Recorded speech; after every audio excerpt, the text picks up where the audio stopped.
আমি আপনাকে বেডে শুয়ে উপর থেকে নিচ পর্যন্ত চেক আপ করে দিব। আর আমার কথা মনে করে আপনার বউর সাথে থাকবেন।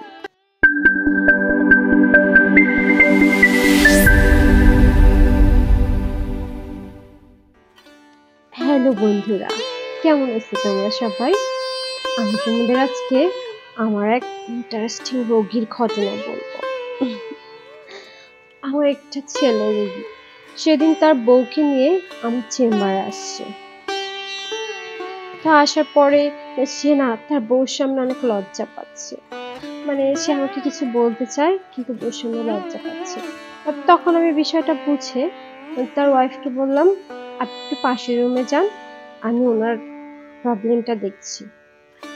তখন সে ছেলেটা আমাকে বলতেছে, মানে আমার সে রোগীটা বলতেছে, ম্যাডাম আমার না বউর সাথে। আমি বলছি, কেন? আপনার বউ তো যথেষ্ট সুন্দরী, আপনার কেন বলেন?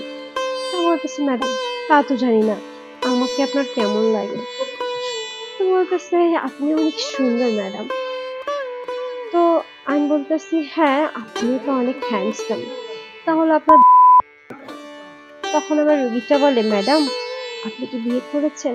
আমি বলতেছি, আমি তো বিয়েই করিনি। তো চলেন না দেখি, আপনাকে আমি পাশের রুমে যা ট্রাই করে দেখি। এই বলে আমি আমার রোগীটাকে পাশের টেবিলে নিয়ে গেলাম, মানে আমার পার্সোনাল প্রাইভেট টেবিলে নিয়ে বেডে শুয়ে দিলাম। শুয়ে দিয়ে তার উপর থেকে নিচ পর্যন্ত চেক করতে থাকলাম। তারপরে আমি বললাম, দেখেন তো আমাকে। তখন রোগীটা বলল, ম্যাডাম। তখন আমি আর কোনো কথা না বলে তার একদম কাছেই চলে গেলাম। দেখলাম প্যান্টের চেনের উপর থেকে তার নাই। তাহলে আপনার তো সমস্যা নেই, আপনি আপনার বউর সাথেও ট্রাই করেন, তাহলে এরকম হয়ে যাবে। মাঝে মাঝে আপনি আমার কাছে আসবেন আমার চেম্বারে, আমি আপনার সবকিছু ঠিক করে দেব। তারপর আমি আমার রোগীটাকে যথামতো চেক আপ করে দিলাম। কি আর করা, এখন আমি আমার ওই রোগীটাকে করে দিলাম, কিছু প্রেসক্রিপশনে ওষুধ দিয়ে দিলাম। ওনাকে আমি একটা বুঝ দিয়ে দিলাম, বললাম, দেখেন আপনি ওষুধগুলো খান, আর সপ্তাহে সপ্তাহে আমার কাছে থেকে চেক আপ নিয়ে যাবেন। আমি আপনাকে বেডে শুয়ে উপর থেকে নিচ পর্যন্ত চেক আপ করে দিব।